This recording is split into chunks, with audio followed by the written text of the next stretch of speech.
So at the end of the day, N6 really trying to solve three key problems. The first is that usernames and passwords are fundamentally broken, both from a security standpoint as well as from a usability standpoint. I talked earlier about the fact that they're a common vector of attack, with 5 of the top 6 vectors of attack and data breaches last year all being tied to exploiting different weaknesses of passwords, whether it's the fact that somebody's using a password like password or 12345 in many cases, or we're using passwords from site to site so that when one's hacked, they can get into another, taking advantage of the fact that it's not overly hard to download malware into your computer or to inject malware into your computer that can actually capture your keystrokes, or that you could be susceptible to some sort of a phishing attack.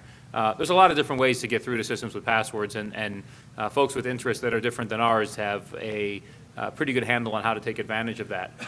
The other issue is most of us are trying to manage 25 or 30 different passwords in daily lives.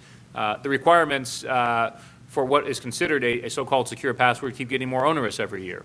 I think at least in this, we're told for solutions that we still have passwords, that we haven't migrated to PIV card access, 12 characters, uppercase, lowercase, letters, and numbers, make them all different and unique, and don't write any of them down. Raise your hand in this room if you actually follow that practice. I don't. Most folks actually have, 1 or 2 good passwords at best that they actually use over and over and over again. I mentioned before some of the, the cost of identity theft and the increase in Americans that have been impacted by data breaches, again, many of them tied to passwords. There's clearly issues that are out there that we need to get to something better.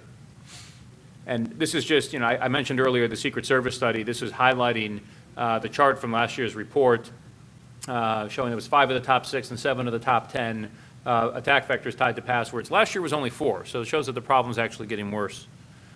The second issue that we're really trying to deal with is, so we're about 19 years, actually a little over 19 years since the New Yorker published its famous cartoon where the dog's typing at his computer and turns to his friend the dog and says, on the internet, the great thing is nobody knows that you're a dog. And we've seen the cartoon evolve a couple times. So we had in 2005 the version where the dog talks to his friend the dog and says, I had my own blog for a while, but I decided to go back to just pointless, incessant barking. And then there was the obligatory Facebook version in 2007 where the dog said, on Facebook, 273 people know I'm a dog, the rest can just see my limited profile. The dog cartoon has evolved several times over the years. The basic issue has not. We still don't know if anybody's a dog on the internet, or if we do, it's very hard for us to know with any great certainty.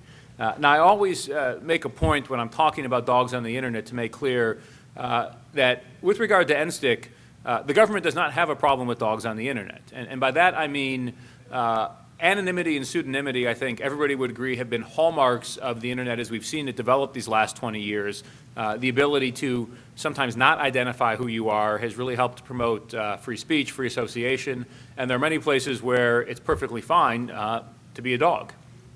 Conversely, there's a lot of really interesting transactions we'd like to move online. I know since this is a federal forum, a lot of you are coming from federal agencies where you probably have to look at, OMB memo 0404 and do a risk assessment, and you realize, holy smokes, we can't move that next killer app online unless we have multi-factor authentication that's bound to some sort of identity proofing. And that may cost a lot, and how are we going to get it out there? Likewise, in the private sector, there's a lot of transactions where the risk profile is such that you just can't get them online quite easily.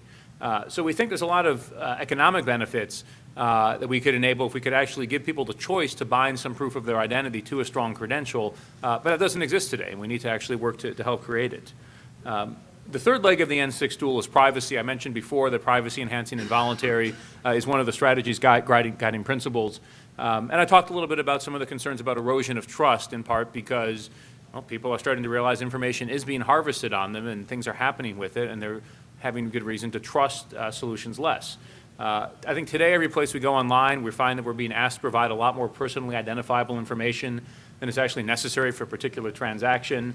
One of the reasons we have the graphic of the driver's license and the movie ticket is if any of us go to the movies and we get carded, which looking at this room, most of us probably don't, but there was a time when we did. So let's say your kid goes, who happens to be 19, and can go see any movie of his or her choosing, and they ask for their driver's license.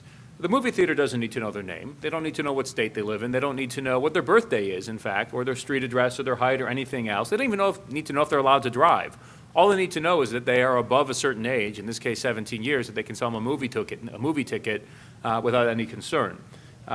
Likewise, in the online world, we're often asked to provide all of this information when we create a new account, rather than just those particular attributes about ourselves that are necessary to complete a transaction.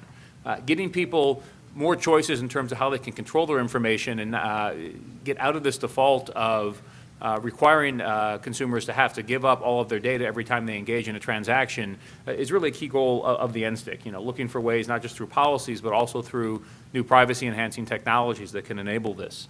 And this is a chart that there's no way on a screen this small with print this tiny that you'll all be able to read every element. Although if you're interested, please send me an email. I'm happy to share it with you. This is a chart that starts to detail how complex an issue privacy is as the volumes of personal data on us all start to grow.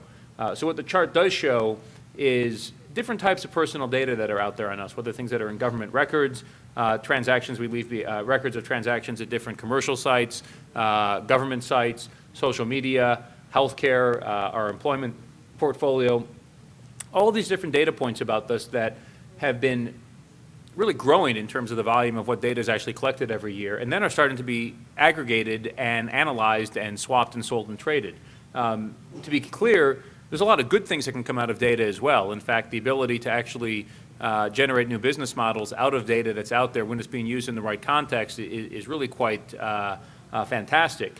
Conversely, if you knew that many data elements, if you were out there and you didn't actually have control over much of them, how would you feel about that? Well, consumers are starting to wake up to this. It is becoming a complex issue that needs to be balanced. So trusted identities are something that can provide a foundation. They can enhance security, which can allow us to improve our cybersecurity posture and help fight cybercrime and identity theft, and with that increase consumer confidence for transactions online. We can improve privacy standards, giving consumers more control over when and how their data is revealed and enabling them to share less information. And we think the economic benefits will be substantial by enabling new types of transactions online, as well as improving the customer experience. How can you make it so that when you show up at a site, you don't have to create a new account again? So we ask a lot about, we get asked a lot, how do you know all this stuff matters, particularly on the security side? And we like to actually point out that trusted identities really do matter, particularly when you look at the experience of the Defense Department over the last 10 years. So for those who are familiar with the history of the Common Access Card, it's a great history, but it's not one I'll have to recount entirely here. But the 2 points that are worth noting are 1999, which was when the CAC was formally created, merging smart cards and PKI together. And then basically the middle of the next decade, around 2005, when DoD said, now we're going to actually force you to use these cards. A fascinating thing happened when DoD finally came up with a mandate that said you cannot log into our networks anymore or our computers with username and passwords. You must use the Common Access Card with the PKI certificates on it. Their network intrusions fell about 46% virtually overnight as this policy cascaded across the different services and operating units, as all of the stolen and spoofed username and passwords that folks were using to get into these systems suddenly became useless. Now, that's not to say that this was a silver bullet for cybersecurity. In fact, I don't think there is one. And it certainly didn't solve all of DoD's security problems, as any of us who follow what the Defense Department has to deal with each day in terms of dealing with cybersecurity challenges know. Those problems have still increased. But as we try to focus in on some of the most commonly exploited vectors of attack and look to up our game and force adversaries to take steps that are going to be more resource intensive, more time intensive, not as easy to execute, you really need to look at numbers like this and realize how much of a problem it is today. And I think one reason why we're seeing 5 of the top 6 vectors of attack in the commercial sector being tied to passwords is really for the same reasons the DoD found several years ago when they made a change.